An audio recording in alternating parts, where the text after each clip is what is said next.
What's up, nerds? Welcome to Table Ready. My name is Noah, and today we are going to be using ChatGPT to help me out with my future adventures by creating prompts that make us adventure-specific random encounter tables and really any kind of table. So, let's get into it. Now, starting off, we are using ChatGPT 4, and I always like to start off with a context prompt. This prompt basically gets past ChatGPT telling you I'm a language model and can't do that, and empowers it to do the thing that you want to do. So the first prompt is, you are a Dungeons and Dragons expert with all the relevant knowledge on how the game works, all the monsters, the rules. Basically, we're just arming it with all the tools to be our DM resource assistant. So let's see how that sounds.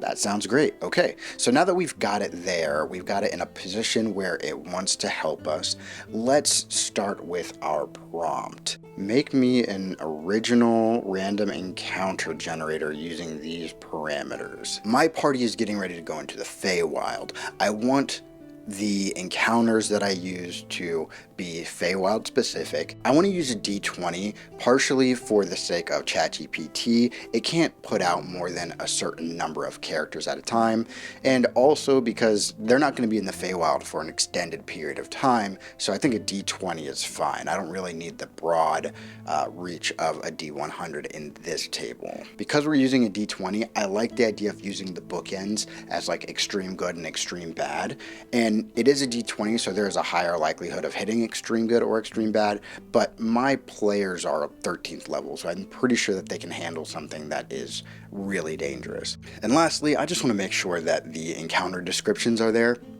and that it's not just like a monster or something. I need descriptive text to make sure that I have the relevant information for my PCs. So there you have it. There are 4 parameters.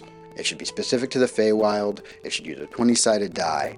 If we roll a 1, really bad. If we roll a 20, very good. And each encounter should have a description and any relevant DCs that would be appropriate for the encounter.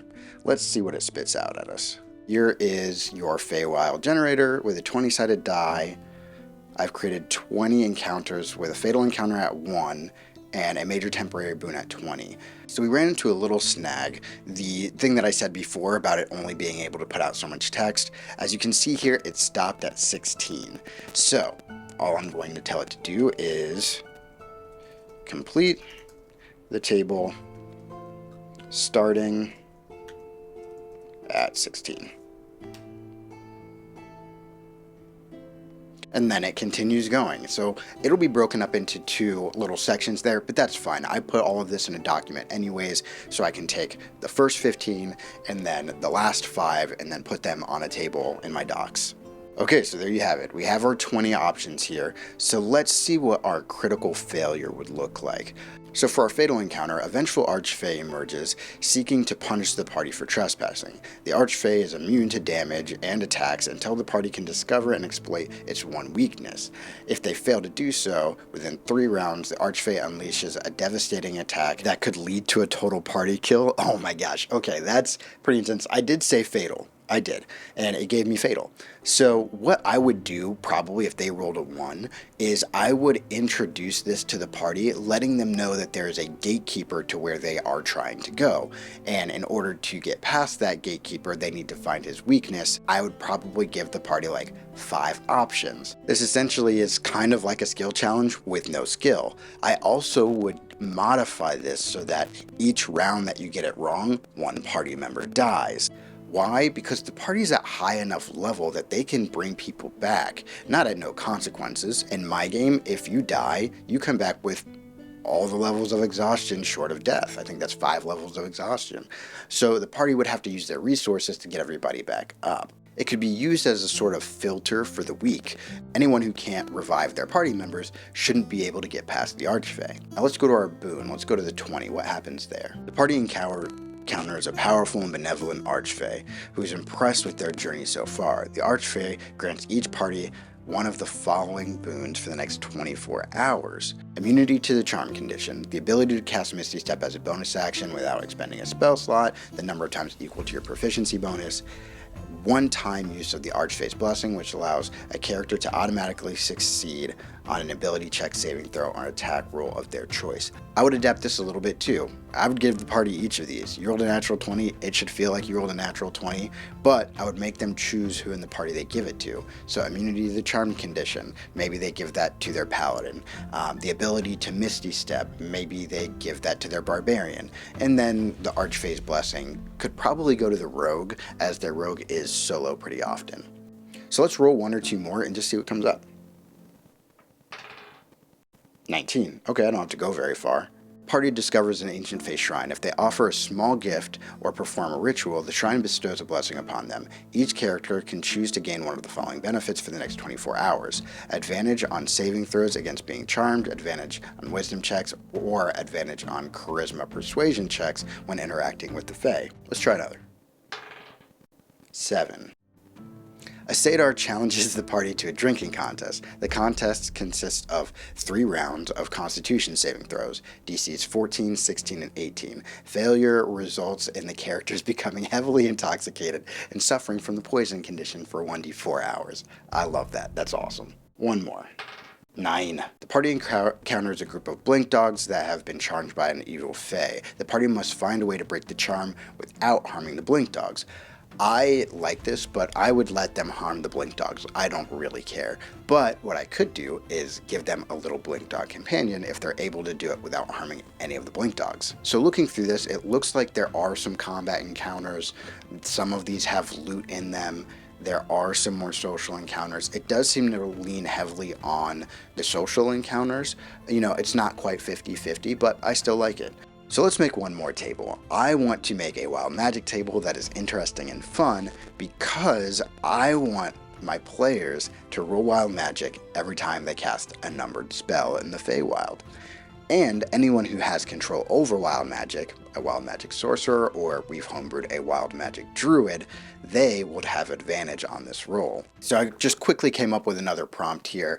Pretty much the same, but now we're doing wild magic tables, including some Fey Wild specific effects. I'm going to use a D100 because every time they cast a spell, it's going to happen much more often than the number of random encounters that they have. So this is going to be broken up multiple times. And then it should have a distribution of 30 inconvenient, kind of funny effects, 20 mostly positive effects, 20 mostly negative effects, 14 bad effects, 14 good effects, and then if you roll 1 it should be fatal, and if you roll 100 it should be spectacularly good. And then last, if the effects should be able to be used both in combat or out of combat if applicable. I don't know if it'll be able to do that. I honestly haven't found many like user created lists, like DM created lists that do that well. A lot of times you end up with something that only lasts a minute or something that lasts an hour, and it's just a problem that is hard to deal with as far as game time goes, but it is what it is. And then of course I want them to list any times if appropriate. So while that wild magic table is being created, I just want to say thank you for watching. And if you enjoy content like this or want to watch me do like some narrative playthroughs with ChatGPT as the DM, hit subscribe. And if you're not interested in subscribing, that's fine. Just make a mage hand out of the like button. And of course, if you want to support me like Dakota Copeland and Zach Schwartz do, then hit me up on Patreon or buy me a coffee. In both of those places, you won't only get access to all of my prompts, the PDFs from my entire walkthroughs and my gameplays, but I'm also going to be uploading all of the resources that I create with ChatGPT. And yeah, I'm going to figure out how the whole tier system works, but check me out there. So it looks like we have a pretty good table here, so why don't we roll some wild magic? Oh, but before we roll randomly for wild magic, let's see what the spectacular and fatal effects are. So if you roll 100 in your wild magic surge, you gain for 1 minute immunity to all damage types, a flying speed equal to your walking speed, and the ability to cast any 5th level or lower spell without expending a spell slot. Oh, an advantage on ability checks, saving throws, and attack rolls. That's wild. I would say that's spectacular. And let's go up to our fatal. The caster explodes in a burst of Fey energy. All creatures within 20 feet must make a DC 18 dexterity saving throw, taking 8d6 force damage on a failed save and half as much on a successful one. The caster is reduced to 0 hit points. So good. Okay, I like how it actually split everything up. It has the one here, and then it goes to severely bad effects, and then from the severely bad effects, the neutral ones, and then the mostly positive effects. I like that. That's awesome. All right, D100 time. 17. Ooh, 10. Okay, just so you guys know, this is 10 because it's 10 on your D10 and 0 on your D100 or your percentile die. Let's do one more. 9. Okay, so 17 is inconvenient or funny. The caster's hair changes a vibrant and unnatural color for 1d4 days. Okay, I think I've heard that one before. Let's go to 10. The caster's skin becomes transparent for 1d4 days, granting disadvantage. What? The caster's skin becomes transparent for 1d4 days, granting disadvantage on dexterity stealth checks. I might need to do some editing. We'll figure that out though. Let's go up to 9. The caster's size is reduced to tiny for 1d4 hours, halving their movement speed and dealing half damage with attacks. I dig it. Well, that's all I have for today, guys. Thank you so much for watching. I will see you next time. Peace.